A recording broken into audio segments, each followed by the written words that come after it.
cet achat n'en valait pas la peine. Si ce genre de situation vous est familière, vous allez vraiment apprécier cette vidéo parce que même s'il est inévitable dans notre vie d'adulte de faire des achats complètement inutiles qu'on finit par regretter, ce que je peux vous garantir aujourd'hui, c'est qu'en vous abonnant sur My2Cents et en regardant cette vidéo, vous serez capable de réfléchir davantage à ce que vous achetez à l'avenir et ça vous permettra de réaliser de très belles économies en évitant de gaspiller votre argent dans des choses qui ne vous apportent pas de véritable satisfaction au quotidien. Alors préparez-vous à améliorer vos finances personnelles et commençons tout de suite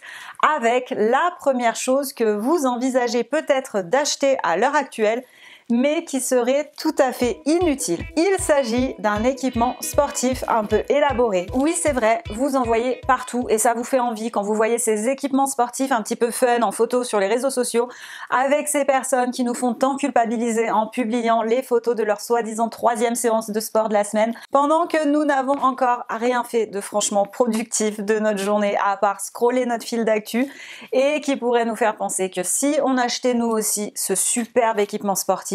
eh bien, on pourrait devenir ce genre de personne. Vous voyez un petit peu ce dont je parle, hein, ce sentiment que nous avons tous eu à un moment donné de notre vie, à un moment où on ne se sent pas forcément bien dans ses baskets. On a tous déjà voulu un petit peu perdre de poids, on a tous déjà souffert d'un manque d'énergie ou encore d'un rythme de vie peu recommandable. Et finalement, eh bien, au lieu de faire ce qui serait bon pour nous, c'est-à-dire sortir et se mettre tout de suite à être plus actif et commencer à manger sainement et à se reposer davantage si on en a besoin, eh bien, bizarrement, on va plutôt préférer parcourir le web à la recherche d'un superbe équipement sportif en se disant qu'il s'agit là de la toute première étape pour opérer le changement dont on a tant envie et pour devenir cette personne sportive et énergique qu'on vient de voir sur les réseaux sociaux. Alors c'est bien beau tout ça, mais acheter toute une gamme d'équipements sportifs à la maison, si vous ne les utilisez pas, ça ne sert à rien et en plus vous aurez dépensé inutilement votre argent. Alors bien sûr, je ne veux pas dire par là que vous n'avez pas besoin d'avoir d'équipements de sport à la maison, avoir une tenue complète avec le leggings et le t-shirt qui va avec, une bonne paire de chaussures et pourquoi pas un matelas de yoga, c'est acceptable. Mais par contre, si vous commencez à vous dire que vous avez absolument besoin d'acheter des haltères, une barre de traction, des élastiques ou encore le fameux vélo d'appartement, méfiance parce qu'il s'agit d'équipements plutôt originaux. Donc faites attention quand vous vous retrouvez à avoir envie de ce type d'équipement et ne vous faites plus avoir parce que les vendeurs vont aussi jouer là-dessus et vous faire penser que tant que vous n'aurez pas acheté cet équipement sportif-là, eh bien vous ne deviendrez pas quelqu'un de sportif, quelqu'un de mince, quelqu'un en bonne santé. Alors qu'entre vous et moi, hein, on sait que ce n'est pas vrai. Vous n'avez pas besoin de ces équipements-là pour y parvenir. Et c'est pareil pour les abonnements à la salle de gym. Si vous avez une vie plutôt sédentaire depuis de nombreuses années, n'allez pas vous engager pour un an dans un club de gym. Commencez plutôt par vous engager sur une période beaucoup plus courte et voyez ensuite si vous tenez sur la durée. Parce que le problème, si vous achetez ce genre d'équipement ou ce genre d'abonnement dans une salle de sport, alors que vous n'avez pas encore pris l'habitude d'être quelqu'un de plutôt actif, eh bien c'est que dans votre inconscient, vous allez vous dire que vous avez déjà parcouru la moitié du chemin et que vous êtes sur la bonne voie et que vous avez fait ce qu'il fallait en achetant cet équipement pour changer. Et ce qui va se passer ensuite, eh bien c'est que vous allez utiliser votre superbe équipement les premières semaines et puis finir par vous en lasser et peut-être même par ne plus jamais l'utiliser. Et chaque fois que vous verrez cet appareil ou cet équipement dans votre placard, eh bien vous vous sentirez coupable de l'avoir acheté, coupable d'avoir dépensé pas mal d'argent pour quelque chose d'inutile et vous risquez de vous sentir encore plus mal, de ne pas être devenu la personne sportive que vous vous étiez imaginé devenir lors de cet achat. Donc c'est la double peine. Alors la prochaine fois que vous ressentez ce besoin d'acheter un équipement sportif un petit peu fun dans le but de vous remettre en forme, ce que je vous recommande plutôt, c'est de commencer par utiliser par exemple la version gratuite d'une application de coaching sportif en ligne comme FeesUp. Je vous mettrai le lien dans la description de la vidéo, c'est l'application que personnellement j'utilise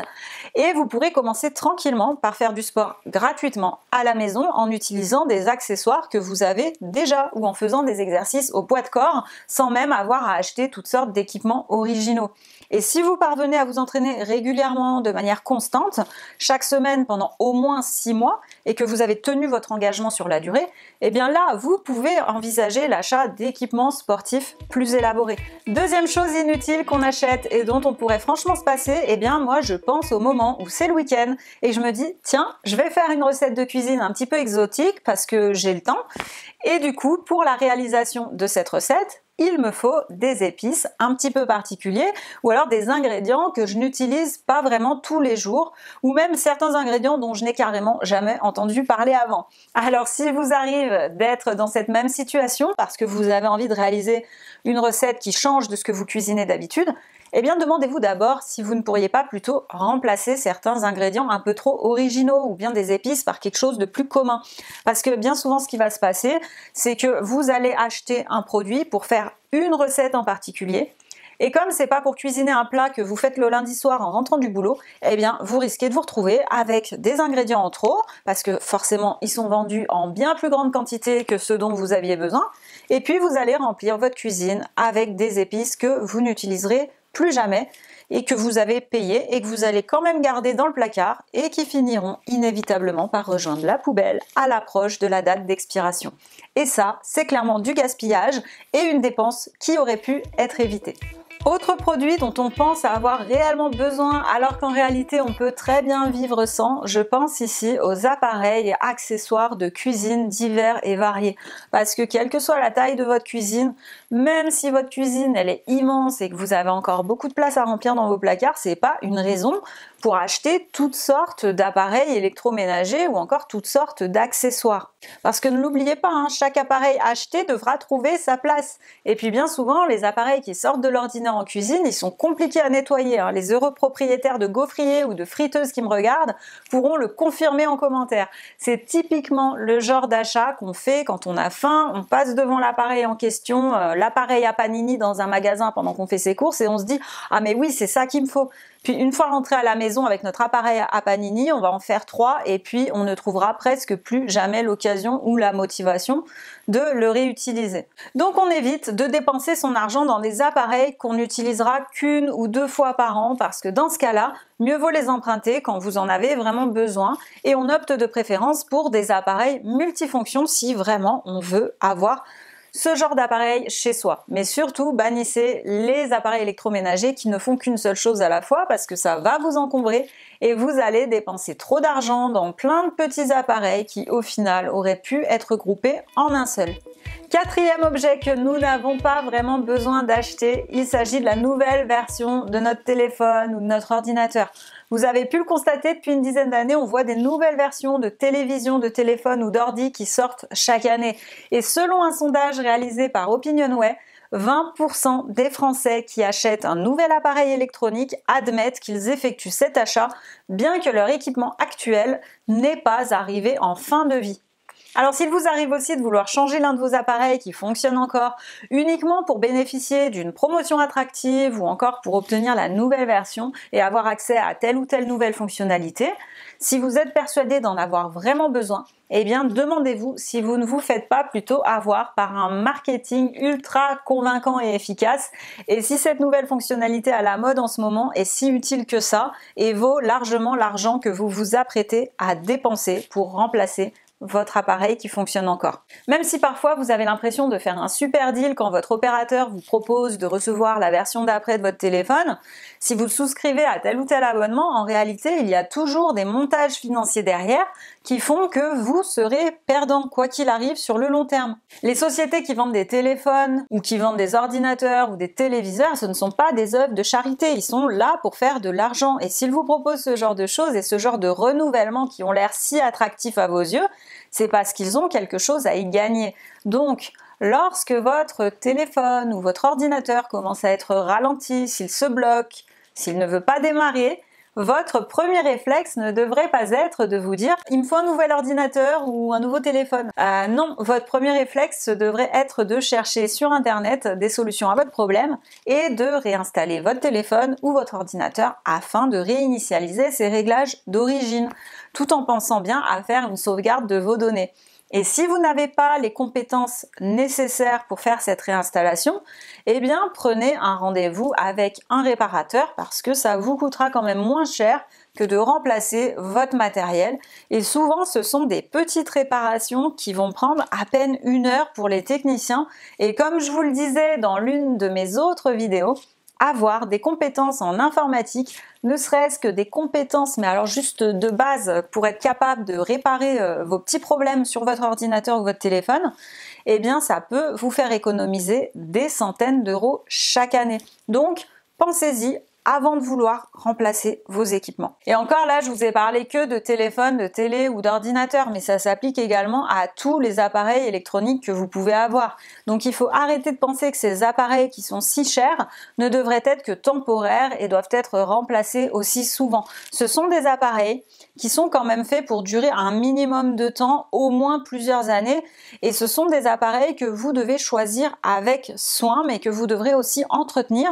pour qu'ils fonctionnent toujours comme au premier jour. D'ailleurs, toutes mes vidéos YouTube, je les réalise avec des appareils qui ont franchement, je sais pas, mais au moins plus de 10 ans. Ma caméra, elle a à peu près 10 ans. L'iMac que j'utilise aussi pour réaliser les montages vidéo. J'ai aussi Final Cut Pro, qui est le logiciel de montage que j'utilise, qui est une très vieille version. Alors bien sûr, j'ai pas accès à toutes les nouvelles fonctionnalités qui existent aujourd'hui, mais j'estime que j'ai franchement mieux à faire de mon argent que de l'utiliser pour remplacer des appareils qui fonctionnent encore suffisamment bien pour l'utilisation que j'en fais. Donc si vous voulez réaliser de belles économies avant de changer vos appareils électroniques, eh bien demandez-vous toujours si c'est un réel besoin ou si c'est simplement une envie soudaine liée à un effet de mode. Et n'oubliez pas, chaque jour de plus pendant lequel vous utilisez votre équipement diminue son coût par utilisation. Cinquième achat dont on pense avoir besoin, un meuble d'organisation. Alors très souvent, lorsqu'on essaye d'organiser sa maison, et plus particulièrement son bureau, on pense avoir besoin d'un meuble spécial pour stocker tous nos papiers administratifs, nos factures, etc.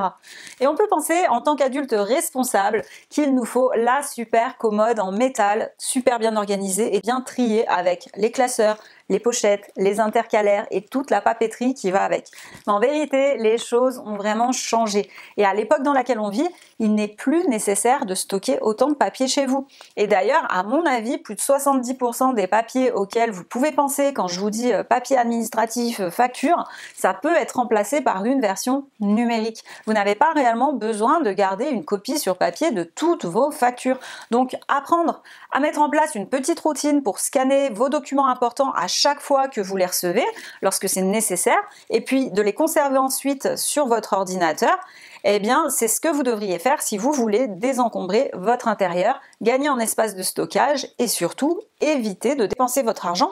pour des meubles de rangement dont vous n'avez pas réellement besoin. Même si vous achetiez un meuble de stockage immense, vous parviendrez à le remplir parce que le simple fait d'avoir ce genre de meuble à la maison, ça va vous pousser à stocker davantage et ça va vous inciter à faire moins régulièrement le tri dans vos papiers parce que vous vous direz, bah franchement, j'ai la place pour tout stocker, alors à quoi bon trier? Et puis ça, jusqu'au jour où le tri vous paraîtra insurmontable, tellement vous avez laissé les papiers vous envahir et s'accumuler. Et là, vous n'aurez plus que deux solutions. Soit passer des heures et des heures à réorganiser vos papiers, soit acheter un autre meuble de stockage, et là, c'est un engrenage. Donc, évitez d'en arriver là, créez-vous une petite routine pour numériser vos documents et réaliser des économies de temps et d'argent.